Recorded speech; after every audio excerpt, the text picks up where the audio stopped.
Kenapa gereja sangat menghormati Bunda Maria? Perhatikan gambar ini.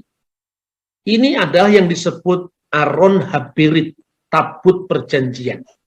Tabut perjanjian itu begitu sakralnya, sampai orang ketika tabut perjanjian itu hilang pada saat bait suci yang pertama zamannya Nebukadnezar, ada banyak versi. Versinya kitab Makabe dengan versinya Yahudi, macam-macam berbeda. Tetapi di situ yang disepakati bahwa tabut perjanjian ini sudah hilang ketika Nebukadnezar menghancurkan bait suci yang pertama. Kemudian Flavius Josephus pada tahun 90-an menyaksikan bahwa tidak ada lagi tabut perjanjian pada masa bait Allah yang kedua yang disaksikan pada zaman Yesus itu. Bait Allah yang kedua tidak lagi memiliki tabut perjanjian dengan isinya misalnya buli-buli emas yang berisi mana. Lalu ada 10 perintah Tuhan. Apa sih yang orang yang menyebabkan tabut ini sangat dihormati? Karena tabut itu ditaruh loh batu yang isinya hukum yang diberikan kepada kita. Jadi di situ sebetulnya terkandung firman Tuhan. Nah, tabut yang berasal dari kayu yang dilapis emas ini saja kita hormati sedemikian rupa karena dia bukan sekedar benda, tapi tabut yang mengandung firman Allah. Ya sekarang bayangkan bagaimana ketika zaman perjanjian baru, tabutnya bukan lagi fisik, tapi tabutnya itu adalah raga suci Bunda Maria. Dan itu sudah menjadi permenungan gereja sejak awal, ya. Misalnya di dalam kitab Ibrani kita bisa melihat dulu tabut perjanjian itu. Di situ terdapat mezbah pembakaran ukupan dan emas dan tabut perjanjian yang seluruhnya disalut dengan emas. Dalam tabut perjanjian itu tersimpan buli-buli emas yang berisi mana, tongkat Harun yang pernah bertunas, dan loh-loh batu yang bertuliskan perjanjian Tuhan. Jadi karena mengandung firman Tuhan itulah, maka tabut itu begitu sakralnya. Dalam konteks seperti ini bandingkan 3 aspek yang mengisi tabut perjanjian itu. Yesus berkata, akulah roti yang turun dari surga. Bukankah ini menunjuk kepada mana? Kata Yesus kepada mereka, bahwa nenek moyang Israel itu sudah makan mana, tetapi mereka mati. Tapi Yesus adalah roti yang turun dari surga. Karena roti yang dari Allah adalah roti yang turun dari surga yang memberi hidup kepada dunia. Akulah roti hidup. Barang siapa datang kepadaku, ia tidak lapar lagi. Dan barang siapa percaya kepadaku, dia tidak haus lagi. Jadi, Kristus itu adalah roti surgawi. Yang tidak lain adalah mana yang disimpan di tabut perjanjian. Kedua, Yesus Kristus adalah imam besar perjanjian baru. Ini penggenapan dari isinya tabut itu adalah tongkat Harun. Inti dari segala yang kita bicarakan itu ialah kita memiliki imam besar yang demikian, yang duduk di sebelah kanan takhta yang maha besar di surga. Jadi tongkat Harun itu otoritas keimamatan, dan imamat perjanjian baru, Kohen, Habrit, Hakadasah, itu dipegang oleh Sang Kristus, imam besar perjanjian baru. Dan ketiga, Yesus adalah kalimatullah. Dia adalah sabda Allah. Pada mulanya adalah sabda, dan sabda itu bersama Allah, dan sabda itu adalah Allah. Yesus adalah kalimatullah. Di dalam bahasa Arab disebut fil badi'il kanal kalimah wal kalimatu kana indallah wa kana kalimatullah. Penggenapannya dari loh batu itu ditulisi oleh Allah. Sebenarnya Yesus yang sepenuhnya Allah dan sepenuhnya manusia. Bukankah Asyaret Hadivarim 10 perintah Tuhan itu isinya pertama menyangkut dimensi vertikal. Anoki Adonai Eloheka Asher Hosyetika mi'aret Misrayim mibet afadim. Akulah Tuhan Allah kamu yang membawa engkau keluar dari tanah Mesir, dari tempat perbudakan. Itu ditempatkan jadi hukum pertama di sistematik Yahudi. Kemudian hukum yang kedua, Lo yihye lecha Elohim akherim alpanai. Jangan ada ilah lain di hadapan hadiratku. Hukum-hukum yang pertama ini semua menyangkut tentang hubungan manusia dengan Allah. Sementara hormatilah ayah, ibumu dan sebagainya, jangan membunuh, jangan berzina, itu hubungan horizontal manusia dengan manusia. Tabut perjanjian sendiri isinya adalah hubungan manusia dengan Allah dan hubungan manusia dengan sesama. Itu yang tergenapi dengan Kristus yang sepenuhnya Allah dan sepenuhnya manusia. Karena itu berdasarkan permenungan yang sangat dalam itu, maka Santo Yohanes anak Zebedius ketika berada di Pulau Patmos mendapatkan wahyu dari Yesus Kristus. Dia menyaksikan seperti ini dalam Wahyu pasal 11 ayat 19 sampai dengan ayat 12 ayat 3, pasal 12 ayat 3. Maka terbukalah bait suci Allah di surga dan kelihatanlah tabut perjanjiannya dalam bait suci itu, dan terjadilah kilat dan deru guruk dan gempa bumi dan hujan es lebat. Maka tampaklah suatu tanda besar di langit, seorang perempuan berselubungkan matahari dengan bulan di bawah kakinya dan sebuah mahkota dari 12 bintang yang di atas kepalanya. Ia sedang mengandung dan dalam keluhan dan penderitaannya hendak melahirkan. Ia berteriak kesakitan. Maka tampaklah suatu tanda lain di langit, dan lihatlah seekor naga merah padam yang besar. Ini sebetulnya penggenapan dari peperangan antara iblis dan anak Allah. Jadi di dalam kitab Wahyu ini kita lihat dulu satu-satu bahwa dia melihat tabut perjanjian. Aron habrito behaikal, tabut perjanjian dalam bait suci itu. Tabut itu tadi saya katakan sudah hilang sejak tahun 586 sebelum Masehi, dan menurut buku Makabe pasal 2 ya, 2 Makabe pasal 27 itu disebutkan di sana bahwa saat penjarahan bait suci itu Nabi Yeremia menyembunyikan bait tabut perjanjian itu di satu tempat yang harus tetap dirahasiakan sampai Allah mengumpulkan kembali umatnya. Menurut catatan itu disimpannya di Nebo, yaitu di tempat di mana Musa melihat tanah perjanjian tapi tidak bisa memasukinya. Lalu Wahyu pasal 12, 1 dan 3, tabut perjanjian itu ternyata bukan kotak emas dalam perjanjian lama, tetapi perempuan yang berselubungkan matahari. Dan kata perempuan dalam bahasa aslinya, bahasa Yunani itu gune, bentuk singkat dari gunaikos, dan gunaikos itu adalah Isah dalam bahasa Ibrani. Manusia laki-laki itu is, kalau Isah itu adalah perempuan. Dan ini akan membuka misteri siapa perempuan itu sebenarnya. Kemudian Wahyu pasal 12 ayat 7 tadi, naga besar itu si ular tua yang disebut iblis atau setan. Jadi ada misteri apa sehingga ketika tabut perjanjian yang baru itu mau melahirkan anaknya, maka iblis datang untuk menggagalkan rencana itu.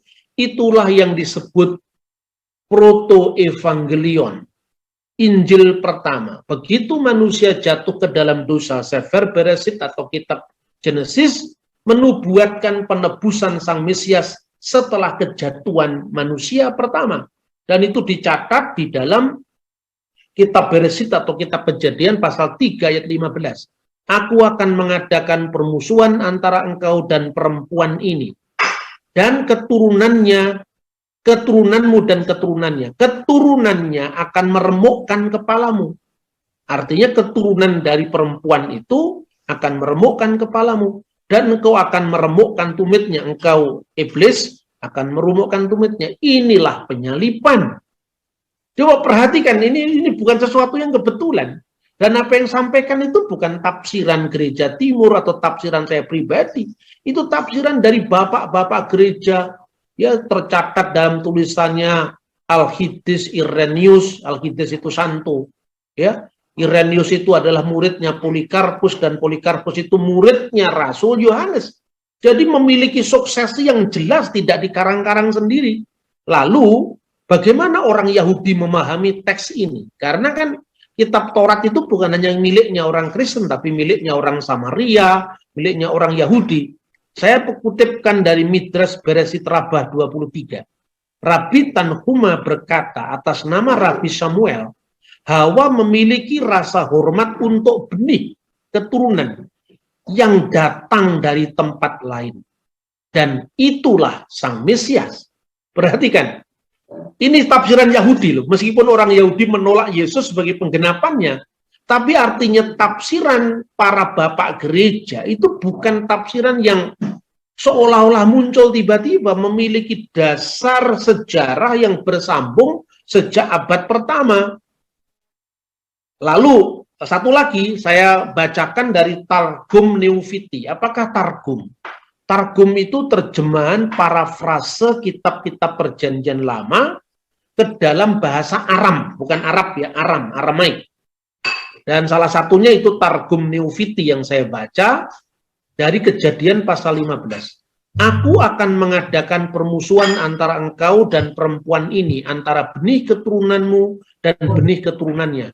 Dan akan terjadi pada saat keturunannya memelihara Taurat, mereka akan meremukkan kepalamu. Tetapi ketika keturunannya meninggalkan Taurat, maka kamu akan meremukkan tumitnya. Namun ada kesembuhan untuk mereka. Sebaliknya tidak ada kesembuhan untukmu. Dan mereka itu ditentukan mendapatkan damai akhirnya pada masa Raja Mesias. Biyume de Malka Mesiha. Jadi gini, dalam pandangan kita Targum itu, permusuhan antara keturunan Hawa yang disebut dalam Kejadian itu dengan keturunan setan tadi, artinya penerusnya setan itu berlangsung terus-menerus, karena di dalam teologi Yahudi keselamatan itu kan perimbangan antara perbuatan baik dan perbuatan jahat yang ada dalam dorongan diri manusia yang disebut Heser Hatop dan Yetzer Hara, kehendak untuk berbuat baik dan kehendak untuk berbuat jahat terus-menerus. Maka ada dinamika up and down, up and down, up and down. Kadang-kadang ketika manusia lupa pada Taurat, dia kalah. Tapi ketika manusia itu mengingat Taurat, dia menang. Sampai definitif pertarungan terakhir, zaman Sang Raja Mesias. Ini tafsiran Yahudi, bukan tafsiran Kristiani. Jadi artinya bahwa tafsiran para bapak-bapak gereja itu bukan nonsen. Punya dokumen, bukti dari dokumen historis bahkan di luar kekristenan itu sendiri. Nah sekarang bagaimana pandangan para bapak gereja berdasarkan kitab suci dan tradisi suci, karena keduanya itu sebetulnya tidak pernah harus dipertentangkan. Karena apa? Karena kita tidak bisa memahami kitab suci tanpa paradosis apostolik atau tradisi suci. Yang disebut tradisi ini bukan adat istiadat seperti yang disalahpahami orang-orang di luar, tidak. Artinya berita yang tradisi terus sampaikan tanpa putus. Dari Yesus, murid-muridnya Yesus, murid dari muridnya Yesus, bapak-bapak konsili sampai gereja modern sekarang ini. Nah perhatikan ya,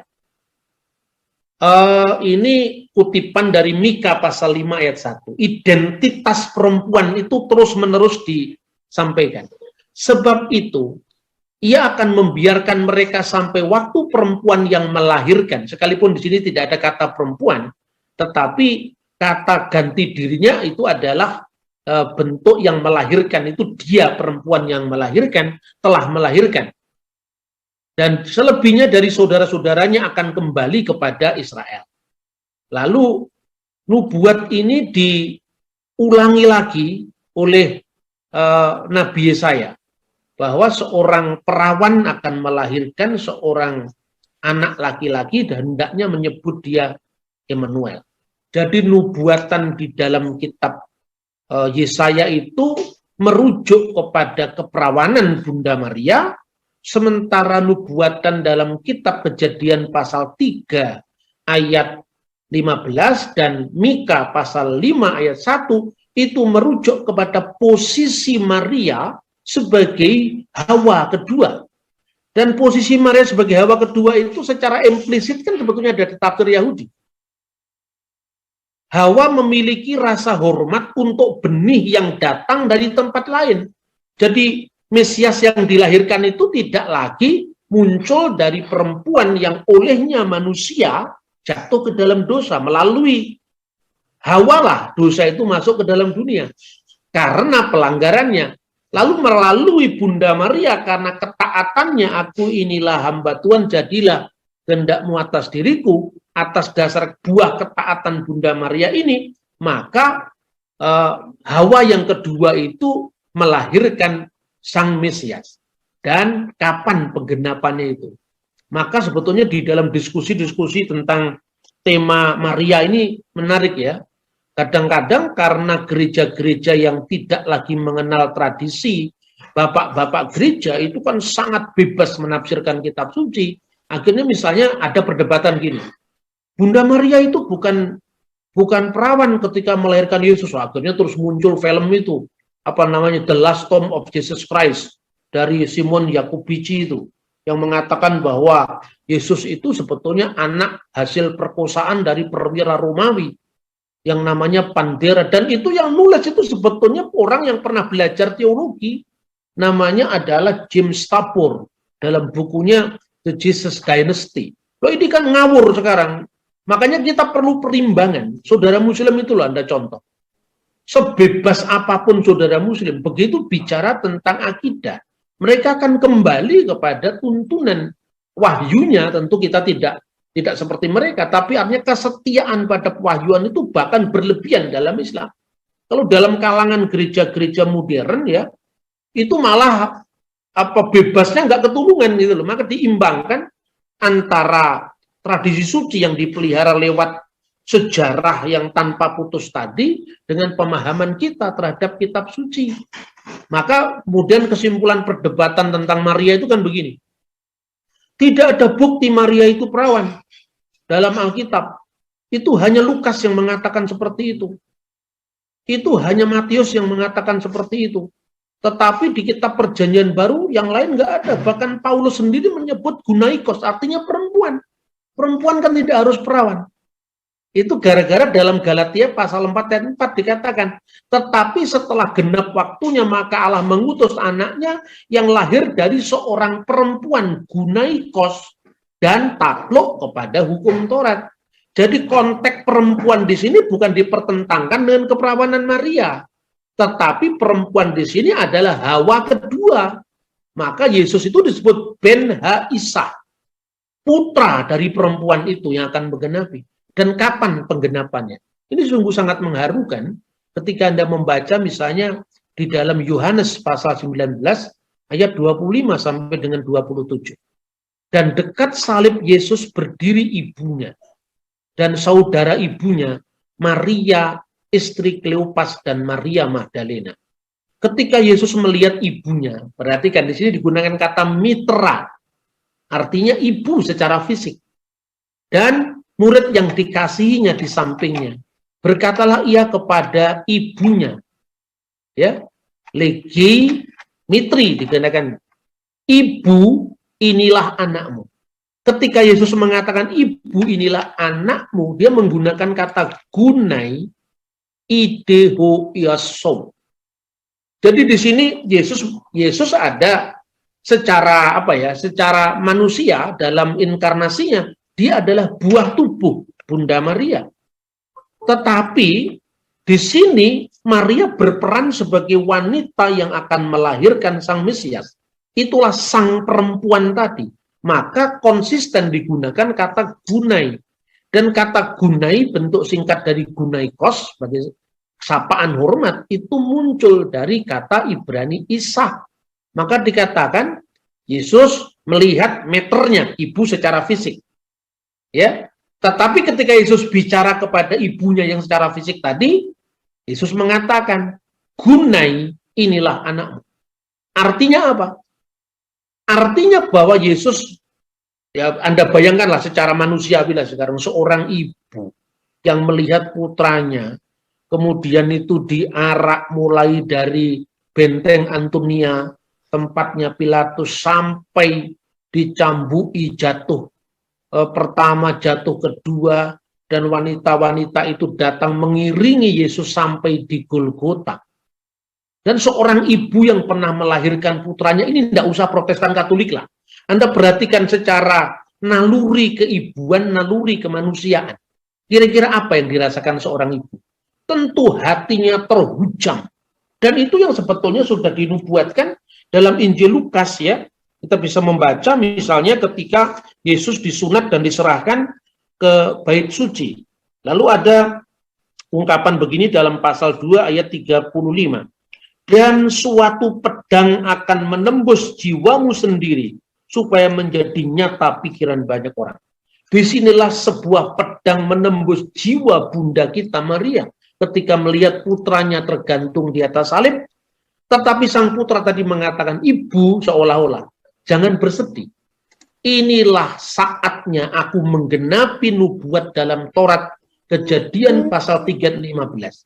Inilah saatnya Ben-Ha Isah, putra sang perempuan itu, harus menginjak dan menghancurkan kepala si ular tua itu. Makanya kitab Wahyu menyebutkan iblis si ular tua yang mengejar seorang perempuan yang berselubungkan matahari tadi. Itu peperangan antara kuasa kebenaran dan kuasa kegelapan. Lalu berikutnya ketika Yesus berkata kepada murid-muridnya, inilah ibumu. Dia menggunakan kata-kata miter lagi. Idehe miterso. Dan sejak saat itu, murid itu menerima dia di dalam rumahnya. Kalau Bunda Maria punya saudara selain Yesus, adalah merupakan keaiban bagi orang timur, budaya timur, kalau dia ikut orang lain. Coba, ini bukan hanya wilayah teologi, ini wilayah arkeologi, wilayah budaya, dan ini bukan urusan perdebatan Katolik Protestan di Eropa yang budayanya budaya Eropa. Ini mesti dilihat dari budaya timur.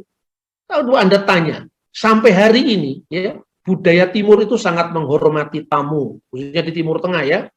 Kemudian budaya timur itu merasa apa ya, kalau ibu anaknya masih hidup kemudian ikut orang lain itu suatu aib yang luar biasa. Nah kita melihatnya, saya ini kan bukan klerus, saya bukan seorang romo, saya ini hanya romonya anak-anak, maka pendekatan saya lebih merupakan pendekatan yang sifatnya historis ya, pendekatan sejarah dan pendekatan ilmu-ilmu sekuler. Tetapi ini penting sekali ketika kalau misalnya saya imam dari gereja saya, misalnya saya ngomong, mesti aja lah Pak Bambang membela gerejanya. Tapi saya tidak. Saya melihat ini sebetulnya dari bukti-bukti arkeologi. Ya. Nah, kemudian bagaimana Bunda Maryam sebagai tabut perjanjian itu dihayati oleh bapak-bapak gereja, khususnya dari masa rasuli. Santo Irenaeus, Alkitis Irenaeus, wafat sekira tahun 180 Masehi. Santo Irenaeus itu adalah murid Santo Polikarpus dari Smyrna, salah satu gereja dari 7 gereja di kitab Wahyu. Itu uskupnya adalah Polikarpus, dan Polikarpus adalah murid Santo Yohanes Rasul. Ikatan ketaatan Hawa, kata Irenaeus, dilepaskan oleh ketaatan Maria. Apa yang terikat oleh ketidakpercayaan Hawa dilepaskan oleh imannya Bunda Maria. Lalu dia mengatakan lagi, sebab seperti Hawa telah terperdaya oleh perkataan malaikat, maksudnya malaikat yang jatuh, melarikan diri dari Tuhan, maka Maria dengan perkataan malaikat menerima kabar gembira, malaikat Gabriel, bahwa ia akan melahirkan Tuhan dengan menaati sabdanya. Hippolytus dari Roma, tahun 235 Masehi, meninggal. Maria adalah tabut yang dibentuk dari karya yang kayu yang tidak bisa lapuk, sebab dengan itu dinyatakan bahwa tabernakelnya dilepaskan dari kelapukan dan kerusakan. Alkitis Athanasius al-Iskandari, Athanasius dari Alexandria, dia seorang pahlawan iman yang menghadapi bidat Arius yang menyangkal keilahian Kristus. Sebab siapakah yang begitu mulianya wahai tempat sekinahnya kalimatullah firman Allah, dengan siapakah di antara sesama ciptaan yang sebanding denganmu, oh perawan al-adro. Engkau lebih mulia dari mereka, wahai tabut perjanjian yang diliputi oleh kemurnian, bukan oleh emas. Engkau adalah tabut di mana ditemukan bejana emas yang mengandung roti mana yang sesungguhnya, yaitu tubuh Yesus sebagai sekinah, kehadiran ilahi dari Allah sendiri. Maka ada kidung tentang Bunda Maria di gereja Bizantium itu indah sekali. Itu bunyinya seperti ini. Ya man hiya akram minas serafim warfa masdan bi ghairi qiyas minas serafim. Ya man hiya bi ghairi fasadi waladat kalimatullah akonanaki walidatul lillahi yakinu adim. Akonanaki walidatul lillahi yakinu adim. Lebih mulianya dari para kerubim dan tak terbanding lebih mulianya dari para serafim. Wahai engkau yang tanpa cacat celah melahirkan firman Allah, engkau kujunjung tinggi. Penghormatan-penghormatan dalam kidung-kidung pujian ini sebetulnya diwarisi, misalnya apa yang ditulis oleh Santo Athanasius dari Alexandria. Beliau ini orang yang sangat keras menghadapi bidat Arius yang menentang keilahian Kristus. Lalu Justinus Martir, dia seorang apologet pertama. Sebab Hawa yang perawan tak bernoda menerima perkataan ular yang membawa ketidaktaatan maut, maka perawan Maria menerima dengan iman dan sukacita ketika malaikat Jibril memberikan kepadanya kabar gembira bahwa Roh Kudus akan turun atasnya dan kuasa yang maha tinggi akan menaunginya, karena anak yang dilahirkannya akan disebut Putra Allah. Nah, ini saudara-saudara yang saya bandingkan ya, tabut perjanjian ini Anda bisa baca juga di webnya Katolisitas ya. Jadi perhatikan, dalam perjanjian lama bentuk dari tabut perjanjian itu kotak emas, kotak yang sepenuhnya dilapis emas. Berarti kan dalam perjanjian baru itu adalah perawan Maria. Tabut perjanjian itu menempuh perjalanan ke rumah Obed Edom di pegunungan Yudea. 2 Samuel 6 ayat 1 sampai 11. Maria menempuh perjalanan ke rumah Elisabeth dan Zakaria di pegunungan Yudea. Sekarang kira-kira kalau secara tradisional itu di Enkarim. Lukas 1 ayat 39. Tabut perjanjian lama itu berpakaian sebagai imam. Raja Daud menari dan melonjak di depan tabut perjanjian. Itu gambaran Raja Daud. Yohanes Pembaptis yang berasal dari garis keturunan imam melonjak dalam rahim ibunya saat Maria datang. Siapakah aku ini sehingga ibu Tuhanku mengunjungi aku? Di situ jelas disebutkan ibu Tuhan. Kemudian Daud berkata, bagaimana tabut Tuhan dapat sampai kepadaku? Elisabeth berkata, siapa aku ini sampai ibu Tuhanku mengunjungi aku? Daud bersorak di hadapan tabut perjanjian. Tabut perjanjian tinggal di rumah Obed Edom selama 3 bulan. Elisabeth pun berseru dengan suara nyaring di hadapan Maria. Maria tinggal di rumah Elisabeth saudaranya selama 3 bulan. Apakah ini sebuah kebetulan? Apakah ini sesuatu yang hanya dirangkai-rangkai? Saya kira tidak.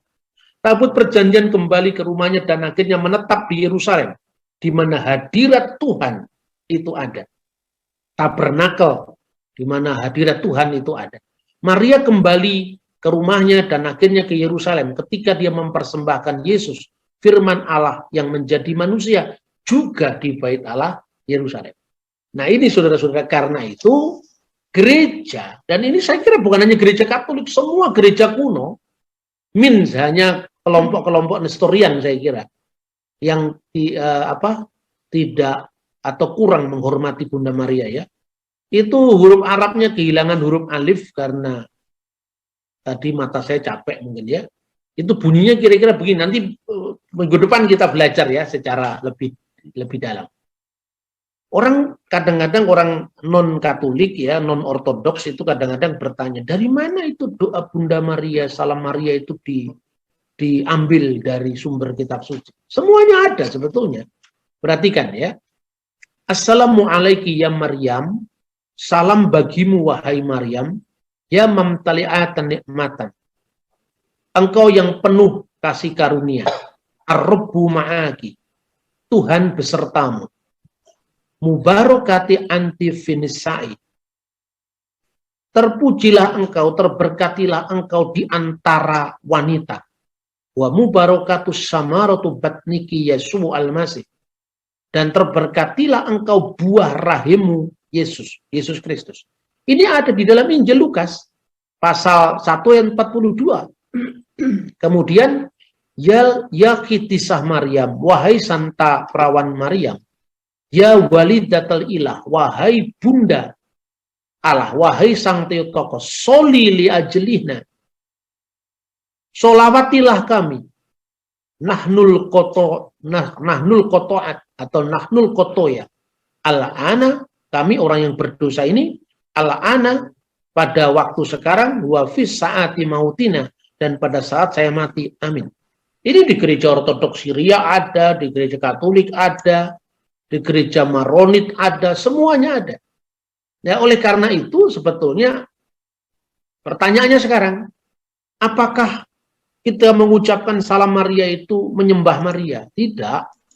Orang Ibrani itu kalau Anda lihat itu misalnya di Israel, di gereja Nabi, di gereja yang dipersembahkan untuk Nabi Elia misalnya, biasanya di doa-doa itu ada tulisan Salamu alaika ya Elia an-Nabi.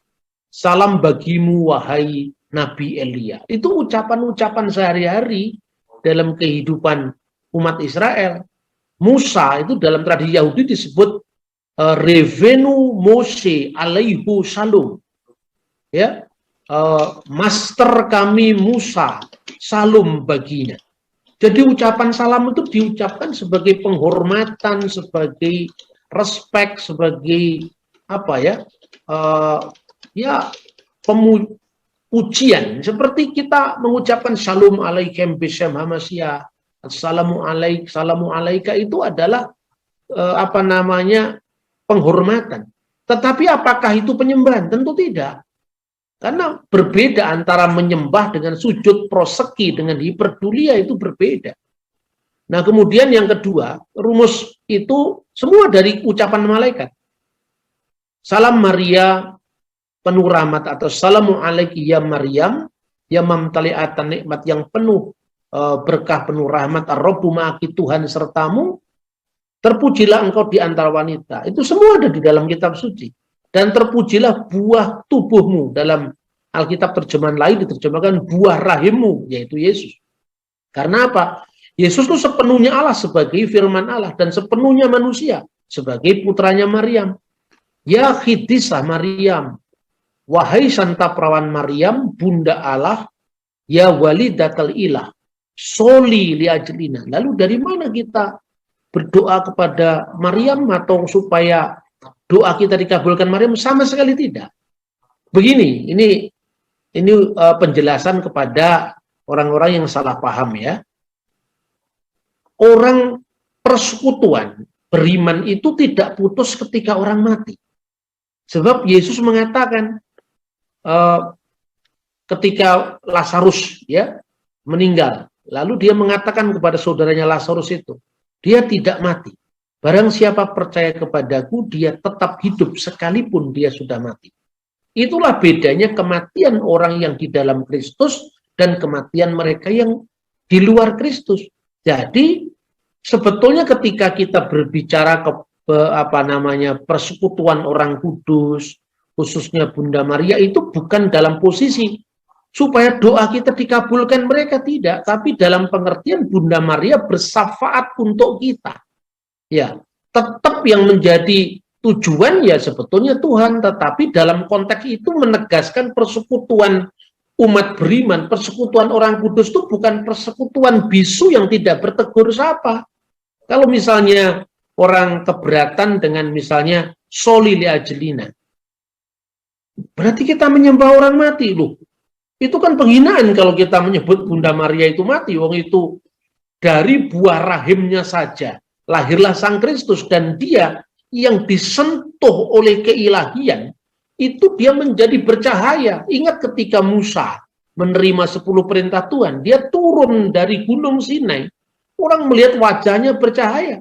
Apalagi Bunda Maria yang mengandung Kristus yang adalah firman itu sendiri menetap pada rahimnya. Nah itu kira-kira biasanya seperti itu ya saudara.